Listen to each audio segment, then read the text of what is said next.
Welcome to another episode of Making Sense of Long Island. I am your host, Brian. Today, we have a very special guest, Dean DeCarlo. He is the president of Mission Disrupt, which is a digital marketing agency based in New York. And he's here today to hopefully demystify some of the misconceptions that a lot of small businesses have about digital marketing. Dean, welcome to the show. Thanks for having me, Brian. Let's dive right in. Give us a little bit about your background, kind of how you got started in this field and where you're at right now with it all. Yeah, so I grew up in Comac, right here on the island, and I played left and right bench for the Comac High School football team. So I kind of knew going into college that football was not going to be my thing. So I needed to figure something out. And I was always obsessed with fascinated rather with why did my mom choose Tide over Target brand detergent, right? And at the end of the day, that had everything to do with advertising, with branding, and marketing. So I guess I really hit the ground running going into college, knowing that I wanted to be in marketing, which was a really great advantage of being able to get some experience. And I was lucky in 4 years. I had 2 internships, I had a job in marketing while I was full-time in school. So by the time I got to my senior year, 1, I was exhausted. And 2, I had a decent amount of experience, and what I was really seeing, and that was probably 2015 at that time, we were in this shift of going from desktop to this mobile experience. And at the time, the conversation was how are we going to use big data? And how is, at the time it was maybe the iPhone 7 or 8 that was out. So it was really companies and brands were focusing how do we capitalize on the behavior of the mobile shift? So in the internships that I had, I got a lot of firsthand experience in the digital side. I worked for 1-800-Flowers, which was an incredible experience because that was a company that, for all intents and purposes, they basically had a full marketing agency internally in the company. So getting exposed to that, I saw the gap in the market, which was that small business really wasn't using digital marketing to its fullest potential. So that's really how I got started. And that's going into my senior year. At that time, I was just I'm so done with, I just need a year off. I need to just focus on school, not work. And what I decided to do was do Google Ads for a company that I was in contact with, and I began freelancing. And I get to the end of my senior year, and I don't apply for any jobs. And I decided I'm just going to keep freelancing. And that was about 10, 11 years ago. And now, we're performance marketing agency with 8 full-time people. We are helping companies build, focus, and scale their marketing efforts across analytics, websites, paid media, SEO, and it's been a great journey. That's tremendous. Just to hear that story from the humble beginnings of a Comac football star, well, on the bench, on the bench, infamous left and right bench, to where you are today. That's tremendous to hear. You've worked in a lot of different industries, obviously, or you work with a lot of different industries in your business, credit unions like Island Federal, some franchises, healthcare. Yeah. I guess, what drew you to the digital marketing world, and even more specifically, what drew you to, I guess, maybe utilizing things like AI today to help these people, businesses? Yeah, I think specifically into the agency space, what drew me there was how fast paced it is. You're in digital marketing, so you know this, but you're brand side, right? Mm-hmm. So you have a tremendous responsibility to make sure that all the marketing is working within that one brand. Sure. But the pace in which you're seeing things happen, it's from the credit union perspective. But credit union marketing is very different from, let's just say, franchise marketing or healthcare marketing. So why I was drawn into the agency space was because I would have exposure to all those industries and kind of cross-pollinate the tactics from each. And I really like that. So I'm also kind of guy that's, sometimes my head's all over the place. And I really need to be on different projects to keep my interest into what my career is. So for me, that's why I got into the agency space. And then was the second part of that about AI or? Yeah, I tossed that in there just because it's a very topical topic that a lot of people are interested in. And I think that it's something that small businesses shouldn't be afraid of and should consider at least learning something about it. So I'm assuming that you're introducing this into your practices now. So if you can maybe just speak a little bit about it, we'll get into more on a different level when how it relates to smaller businesses. But I guess maybe how are you seeing the reception of the introduction of AI with the current companies that you work with? Yeah. So just to give some context, I think it's important to just mention that like Mission Disrupt is a small business. A lot of the clients we serve are more, I would say, in mid-market, small business to mid-market. So that being said, I think I have a really unique perspective because when I think about AI, first off, the first thing I think is like my head wants to explode. Like there's just so much buzz around it, and really it's a lot of noise. Like everything is powered by AI. I don't even understand why that's used in marketing anymore. It's not solution based at all. So what I like to say to business operators from a business operator is like zoom out first and start asking yourself questions of like, what do we need help with increasing in either efficiency or that we need to help scale the business. And when you start off with a problem that you're having, you're more likely to be able to figure out, okay, let's go find a program that AI can assist with this task. Got it. So I'm going to do something really practical for us. So we had a problem where when we would onboard clients, it would take us 8 hours to get them into our accounting software, project management software, debriefing the team, writing client briefs. 8 hours. I mean, it's a lot of time. So what we did was we used a company called Zapier, which is basically an AI automation platform. And what we did was we actually automated all that onboarding. So instead, our clients take a 5 minutes of their time, they fill out some questions. And from there, they get automatically added to QuickBooks, time tracking, project management with the right tasks for that project. So if it's a website project, we literally have all the tasks listed out, all done with AI. So that process went from 8 hours to just taking our clients 5 minutes to fill out a form. And so that's every time a client comes on. And that's from an operational end, right? Yeah. So that's just strictly like as a small business owner, we had a problem of like, this just seems like if it's manual, you could probably automate that. Sure. Right? And that's how I thought about it.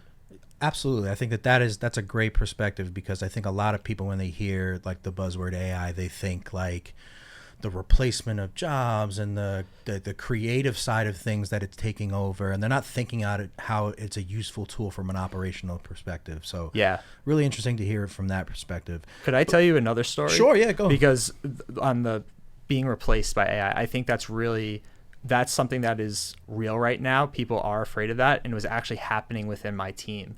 We make a significant investment with using OpenAI's ChatGPT and the back-end API tools, and every month we have to pay a decent amount of money to get that access, right? And when we first introduced that tool, I was so excited to introduce it. I was like, this is going to change everything we're doing. We think that we're going to gain 20% efficiency, blah, blah, blah. And I told my team, like, have at it. And 3 months later, we looked into the usage data and we found that almost nobody was actually using the tool. And we needed to take a real reset because I was like, one, we're spending a lot of money on this, and two, like, why aren't people using this tool? And what we found is that people were afraid that they were going to be replaced. And second, they actually didn't know the framework to how to use it, how they should be using it. So as a business owner, we had to really reset that conversation. We had a town hall with the whole company. And first we explained to them that one, this isn't going to be something that's going to replace jobs. And instead, how we phrased it was, the way we see AI is that we want to take you off of low impact tasks so that you can be doing high impact tasks. Low impact task is like data entry. A human shouldn't be doing that. It's not a good use of our, right? But a high impact task is more strategic initiatives, working with our clients, roadmaps, helping them plan out initiatives, and right. So that framework. So we reset the conversation there, and the second thing is we brought in real use cases of how they could use it. So I had to step into some of their roles to kind of see what they were doing. But once we gave them that framework, the usage skyrocketed, and what we noticed was they're spending way more time on those high impact tasks. Those low impact tasks were out of the way. So again, keeping it practical, I think that's something where it's like we get caught up, especially as marketers, like we get caught up in AI and like we have to be using it, but sometimes we have to zoom out and we say, okay, what tools are we going to use? And then how are we going to empower our team to use these tools? So that's how I look at it as a business owner. That makes a lot of sense. Yeah. I think that's a framework that a lot of small business owners could benefit from thinking when it comes to AI. You had mentioned recognizing a problem. I think that a lot of small businesses, we'll talk service-based businesses just for example. some of their problems are reaching more people, and when it comes to digital advertisement, it's a bit intimidating. They don't know where to start, how much to spend, what's the right amount to spend, what's too much, is it even being used properly? How could you help a small business or recommend a small business like start in their digital marketing journey if they don't have an agency and they're just trying to like grasp it themselves? Yeah, I think first, every small business is going to have a different set of problems that they're facing. So I'm going to break into two categories. It's like, do you have a demand problem where people don't know who you are? Or do you have a problem where, maybe you're really great on Instagram, maybe you're getting your brand. It doesn't mean you're going viral, but let's just say you're doing consistent content. Sure. But you're not capturing that intent, those leads. Which problem is it? Because based on that, if you have a demand problem, okay, you need to work on your awareness, right? You need to probably be doing online content, or maybe you need to be doing like brand awareness ads on Meta. But on the flip side, it's like if you're doing all those things and people aren't just finding you when they type in the service, then something like Google Ads is going to be better because that's intent based. Got it. So what I'll say is like, first identify what the problem is. Do you have this awareness problem, or do you have this capturing of the market problem? Okay. And it's hard to capture the market without having that awareness, by the way. Sure. So you can go and try to capture it, but it's going to be expensive. And you can do it successfully, but the money that it's going to require to do it is going to be more. You're basically going to pay for the attention rather than kind of get it organically. Yeah, well, yeah, so you're going to pay for the attention, but the other thing is too is that you're going to compete. You're going to basically, let's say your service, let's say I'm an HVAC company. When you don't have a brand or a reputation, and people don't know who you are, it's basically like having 3 options of oatmeal, and ultimately in the store, which one are you going to choose? The one that's a lower price. So that's the problem when you don't have really good demand for your product, right? So yes, is it possible that somebody selects your oatmeal, maybe your certain flavor, and they like that? Yeah, it's totally possible, but it's going to be much harder and more expensive to get those people in. The amount of leads that you get, you're going to close fewer of those. Does that make sense? Yeah, absolutely. Yeah. So I try to break things down in a not a practical way, but in almost like a how should I put this? Just an easy to digest kind of way for a small business owner, because like I try to think of it in a world like you and I have a more techie kind of background. So for somebody that doesn't, is there like a checklist of like things you absolutely should be doing before you even start to spend money on Google or even digital ads? Like, does it start with like web and social presence? Like if I was like a local deli and I wanted to, you see on TikTok these like viral foods and things like that, and that's out there. You're aware that those things are happening, but you want to play the game. Where would you start? How could you recommend something? I feel like it's hard not to say social. Yeah. Because if you're able to build up, you could bootstrap a lot of that. Meaning you could film a lot of the content. There's AI editing tools out there. I'm not saying that they're amazing. There's a reason why there's professionals, by the way, and you do hire them. But when you're in that bootstrap mode, I think that those tools are very accessible right now. I think that's where I would focus my time. That's where as a small business, that's where I'm trying to focus my time in Q4 and Q1. Okay. Now, my replacement for social right now is that, in the credit union space, for instance, like I'm a brand ambassador for the Marketing Association for Credit Unions. I teach at the American Credit Union's Digital Marketing School. So I'm known in those communities. So that's been really helpful. And I just need to translate that now to online. Got it. But I think when small business owners are starting out, if you don't have a community that you're part of, use social media, because those algorithms will deliver your content to the right communities, right? Yeah. And I think that's going to help you scale better, right? Sure. So, I mean, is that your perspective too, or? I would 100% agree. I think that is probably the most low impact way that you can get started. Yeah. But I think one of the most important things that I would love to, and you can agree with me or disagree with me, it's the consistency that's necessary. Yeah. And I'm not saying it's got to be something where you got to post 5 times a day and it's like it starts to feel meaningless to you. But if you're going to try to build a community, you got to be there when they're looking for you. So Totally. That must mean, like I'll bring up the deli as an example. It could just be specials of the day, and you're just making a video of the special sandwiches that you have that day, and just get into the habit of posting on a consistent schedule. Totally. Could really bring, I think, some real value that I think a lot of small businesses are looking to do. And I think that that's the least intimidating way that you could start. Yeah. Let's take it a step further here. Let's say you've been doing that for a while. You got a website that takes orders online. You got your social media set up. You got a couple thousand followers. You feel like you're making some headway in the community, but you want to do more from a digital advertising perspective. I know it's difficult to recommend something for a fictitious business that you don't really know about, but let's just start with Google Ads. That's what everybody feels that they need to go as their next step. As a small business who's trying to compete with other local businesses for attention through Google Ads, what's a good budget to start with? Yeah. How can they kind of jump into that world from a beginner's perspective? Yeah. So the budget question is always the really big one.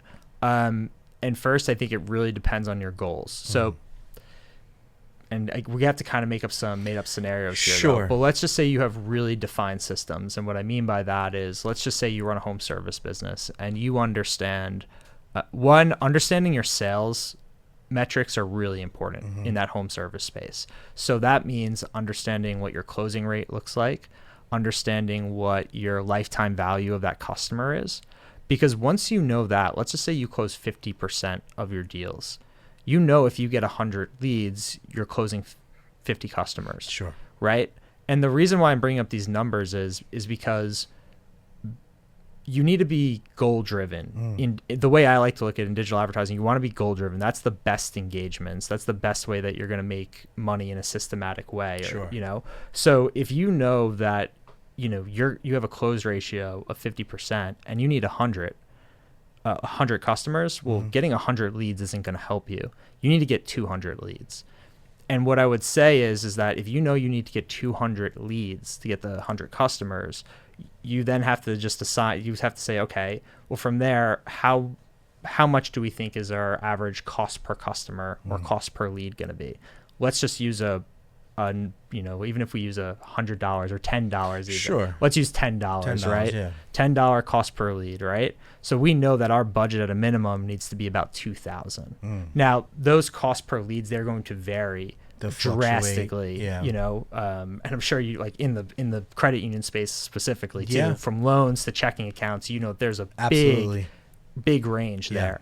But so first is what I like to tell people is get on the math. Because once you understand what those numbers look like from your perspective, it's much easier to have that budgeting conversation with a professional, whether it's a freelancer or agency. So that's the way that I would look at it. Get on the math. I like that. So I think get on the math too. That is a more, I will say, intermediate to advanced tactic. If you're just trying to test the waters, sure, use $1,000 to $2,000 a month as that base budget. Okay. But just know that you're going to have the goal of that test for 3 months, let's just say, is to figure out what is that cost per lead. Sure. Right? So if you start off with that, you might get 10 leads, you might get 100 leads. It really does vary. I can tell you in the home service space, it is very common to spend $50 to $100 per lead in the home service space. Okay. That's just what it's going to be. That's what those costs look like. So if one, try to find somebody that can really be transparent in that, whoever you're working with. But two, use the first 3 months with a smaller budget to test out what that cost per lead is going to look like on Google specifically. That's a great point. I really like the and hopefully I'm not going down the no. much. You're breaking it wide open for people to understand that it's not as simple as just I only want to spend this, or I can only afford this, but I need leads. So it's you have to be realistic about it. You have to know your business. Yeah. You have to know the basics of what it costs to bring in a new customer, and you can kind of just reverse engineer it from there in terms of what you're going to need to spend to gain new customers. Right. So if you're just starting, I would say, if you could do $1,000 to $2,000 in that a month for the first 3 months, sure, that'll at least get you to learn. But the key is to figure out what that cost per lead is, and then really you have to understand those sales numbers. So if you have a CRM, if you don't have a CRM, you need a CRM. Got it. Otherwise, you'll never close the loop in terms of being able to scale that Do you know a really good like entry level CRM that? Yeah, there's so many. Yeah. Like Active Campaign is like a cheaper one where you could spend $70 a month and that will get you like texting, email automation, and has a CRM in it. Oh, so beautiful. Okay. Yeah, so I mean there really are a dime a dozen, I would say. Sure. You know, the ones that everyone knows is like HubSpot, but that's going to cost a pretty penny. So sure. I would stay away from that stuff until you really have a well-defined system. You even have a marketing team, honestly. I wouldn't touch the bigger CRMs. There's really not going to be enough of a lift unless you really have the revenue, like a sales team and a marketing team to support both those systems, if that makes sense. That makes sense. Absolutely. So we've talked about kind of the pain points and some problems. Excuse me. Maybe you can talk about like a success story that you've recently had, helping a small business maybe find their identity in the digital marketing space and succeed. Yeah. So I have a really good example. I'm not going to say the brand name, but it's a cabinet company, and they're local. They're one of the larger ones, and we were brought on in 2019. We've had a very long relationship with them, and basically to help them implement a meta campaign that would help them scale not just on Long Island but nationally. They wanted to create a new brand that would be national, so we actually were responsible for creating the meta campaign and a Google campaign that brought them from 1.9 million to about $7 million a year. Wow. That partnership's been for 6 years, worked very closely with their founders, and that's been really great, especially going through COVID too. Like we had to go through all those, and that was a really tough time. And then it was, you know, gangbusters in terms of the amount of sales that you could get, and then recovering from post-COVID, which I think has been the hardest thing for businesses. 2003, 2004, and even to some degree this year, I think we're still seeing in the home service space some slowdowns in terms of spending. Got it. Okay. That's tremendous. Yeah. Was there anything that stood out in terms of tactics you used for them that helped that kind of growth? Totally. Yeah. Messaging was a big part of that, and systemizing, figuring out what messaging was actually working within those ads. So I think a common misconception in let's just say paid social ads, Meta, Facebook, Instagram ads, is that you can go and you should just launch with like 1 or 2 ads, and then you just let that rock.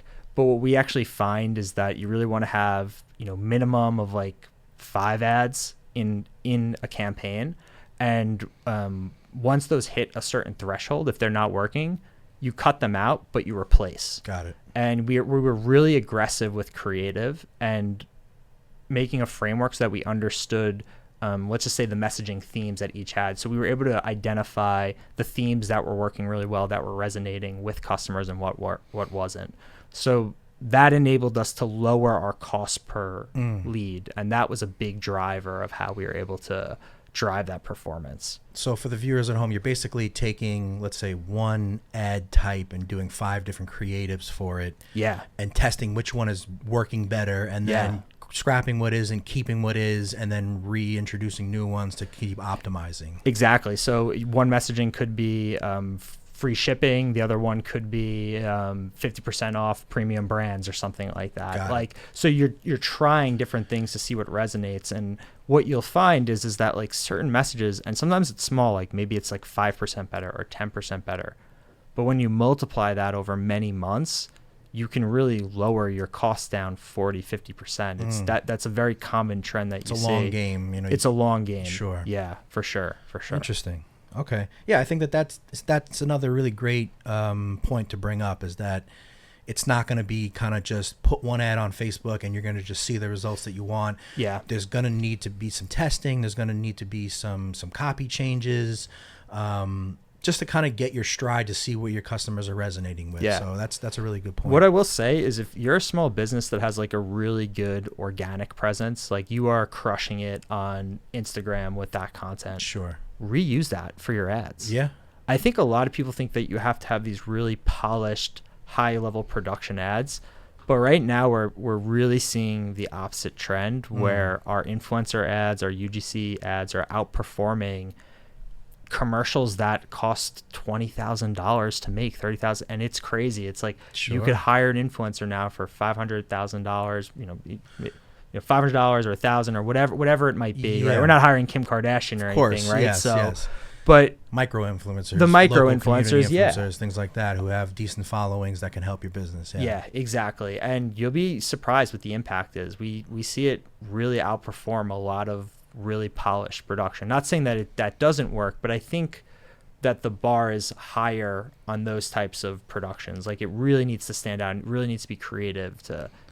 I want to get one little specific point out there, because I know that this is a pain point that a lot of people have with social media advertising specifically. Let's say you have a piece of content that performed very well, like a video, and you do want to put that into as an ad. Yeah. Boosting versus putting an ad. Yeah. A lot of times boosting doesn't really resonate because it just kind of puts it in front of more people. It's not targeted to like a specific audience, right? Right. Yeah. You're hitting the nail on the head, right? The boosting post system is just a watered down version of their ad targeting. So it's like you have you do have some interest in behavioral level targeting, but let's just say you had campaigns that had multiple people you need to target. Like, it doesn't have that level of sophistication. So boosting is fine when you want the visibility, and it goes out to, let's just say, not as highly as a targeted audience, right? But when you really want to dedicate a campaign that's always on, that's when you need to switch over to the meta ad network. Ads, the famous business manager. Yes. Yeah. Oh boy. So that's a whole nother thing too. That, the beauty of this all is that if you are seriously considering doing something like this as a business owner, you can literally go right into YouTube and say business manager Facebook for dummies and learn the very basics in a quick video, just to get more familiar, because we both rolled our eyes just now because we've dealt with the uniqueness of that platform in terms of how fickle it can be sometimes. But I don't want to scare people by hearing that, because it still is approachable if you just take the moment to kind of just understand what it is. Totally. Yeah, I agree. And I think that is important for business owners. It's like, you need to know enough. I don't know if to be deadly, but you need to know enough so that when you have these conversations with the person in charge of your ads, you're able to understand the nuances of, like, maybe not the nuances, but at least the basic concepts of what they're saying. Sure. I think that is important, because if you don't have a marketing manager that is really in that day to day, then you need to be that person where you can partner with that professional and come up with ideas and try to figure out like what's working and what's not. So if you aren't going to be that person, there are obviously agencies like yourself, or there's freelancers out there. Do you happen to know like a freelancer like network or a place that people could go to maybe potentially find some good freelancers? Like Upwork is great. Upwork. Fiverr, not. I think in the paid space, you probably don't want to go to like a Fiverr, but I like Upwork. I think that there's a ton of really great professionals there. So I think that's a good one to start. And I'd also say that when you're evaluating freelancer versus agency, it's very much about the cycle of where your business is. Sure. Freelancers a lot of time are a good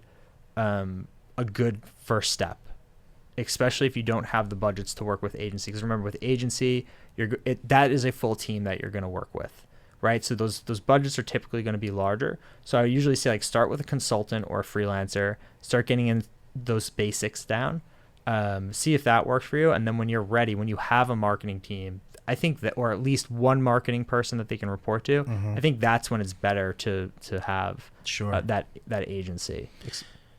I think a lot of people want to hit the ground running. They want to obviously see results. I think I said it before. They just don't know where to start. Like, point blank period. If you had to give a local business advice of where to start, even if it's redundant, I believe we said social media before. Yeah. If it's still the same, say it again. But where should they just start making their digital footprint and getting traction? The two steps, I think, it's organic social, doing the content. Like TikTok would probably do that. I think at this point, a lot of the people who are buying outside of an audience that's like 50 plus, and even if it's 50 plus, it doesn't matter. You can reach that. If they're there, you will reach them there. So I think TikTok or Instagram, that you start off there. My second play is going to be Google Ads. Okay. Because that's creating demand, and then you're capturing intent. So that's kind of like your 1-2 punch getting into the game. I think so. Yeah. I think that's what I would be doing for sure. Okay. Yeah. My mix is a little bit different at Mission Disrupt. We do a lot of events. Sure. We also do SEO, and then we do some paid as well. Sure. So we try to practice what we preach. Yeah. But, I would imagine that there's obviously a full recipe of marketing tactics that a small business or local business could take advantage of if they had the budget for it. Yeah. But speaking specifically about like just getting started, I think that's a great recommendation for sure. And what I would say is like, look at the biggest brands that are coming up right now. I don't even say biggest brands, because when I think big brands, I think of like Apple, and like that's just not realistic. Yeah. In terms of like, we're not trying to all build these unicorn tech companies. Look at the brands that are getting really popular right now and how they are gaining that popularity. And I think the common denominator is social media. Sure. I think of Smack and Seeds. You know those guys? Yeah. Right? Like that guy was just going to minor league games and just handing out free samples and just recording it. And I just saw they built like a 50,000 square foot factory and it's like, it's incredible. That's honestly a very great piece of advice. There's no rules to, I wouldn't say steal somebody's content, but take their blueprint. Yeah. Like if you see something that's working and you can apply it to your business, do your version of it. Don't steal their content, don't verbatim steal their copy, but like you said, if that style of video for the Smack and Seeds works for your local bagel company where you go outside of a school and you're handing out free bagels every morning, if that works, that's content. That's the kind of mind frame that maybe you need to get into. So if you don't know where to start, look, like you said, look where things are working, and just reverse engineer from there. Totally. And I think anyone that says that they have like the definitive formula, be wary of that. You can say they're lying. Yeah. Be wary of that. Like there's no definitive formula. I think there are frameworks and there are tactics that have proven to work in the past. Sure. That we can bring to, as a professional, like you can bring to a client, but it should not be cookie cutter. It shouldn't just be a report getting sent to you. Like when you're looking for a professional, that is not a relationship you want to be in. You need somebody that you're going to collaborate on. So like when you make that investment outside of the things you're doing, it needs to be very test driven, iterative driven, so that you guys can find the formula that works for your company. Because it's probably going to be a little bit different. Yeah, I would also say beware of anybody that says they can just make you go viral. Totally, because nobody has that power. That's strictly audience driven. So they can help you create content that has been proven to maybe go viral over the past years with data, but they can't make everyone go viral. So I think be wary of that as well. Exactly. Yeah. Dean, this has been a tremendous conversation. I think we gave our listeners a lot of value today. If you want, talk to the audience and kind of just let them know where they can reach you. If they wanted to pick your brain a little bit more about this, or maybe you inquire about your services. Yeah, absolutely. You guys can log into missiondisrupt.com. Check out our all of the information on the web.